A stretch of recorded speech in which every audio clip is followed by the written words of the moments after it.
Cricket سے جڑی تمام خبریں دیکھنے کے لیے سبسکرائب کیجئے BA آفیشیل چینل کو اور دبائیں بیل کے بٹن کو۔ ہماری لیٹسٹ ویڈیو سب سے پہلے دیکھیں۔ چیمپئن ٹرافی کا فائنل جیت کر پوری دنیا کو ایک مثبت پیغام دیا ہے اور بتا دیا ہے کہ پاکستانی وہ قوم ہے جسے دبایا نہیں جا سکتا۔ سوئنگ کے سلطان وسیم اکرم اس فتح سے اس قدر پرجوش ہیں کہ انہوں نے یہ بتا دیا ہے کہ اب پاکستان میں بین الاقوامی کرکٹ بحال کرنا ہوگی۔ شکست نے بھارت کرکٹ ٹیم میں پھوٹ ڈال دی ہے۔ پاکستان کے خلاف چھکوں کی برسات کرنے والے ہردک پانڈیا نے میچ کے بعد ایسا پیغام جاری کر دیا کہ پورے بھارت میں ہلچل مچ گئی۔ وسیم اکرم نے سماجی رابطوں کی ویب سائٹ ٹویٹر پر جاری اپنے پیغام میں کہا کہ اب دنیا ہمارے پیچھے ہے۔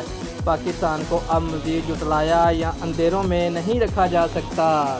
خدا کا واسطہ ہے اب بس کر دو۔ ہربھجن سنگھ نے شکست کے بعد پاکستانیوں کے سامنے ہاتھ جوڑ دیے۔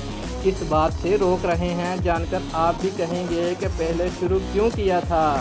ماہرین کرکٹ وسیم اکرم کے اس بیان کو بین الاقوامی کرکٹ کی بحال کے تناظرہ میں لے رہے ہیں اور ان کا کہنا ہے کہ وسیم اکرم کا یہ مطالبہ پوری قوم کا مطالبہ ہے اور بالکل بجا بھی ہے۔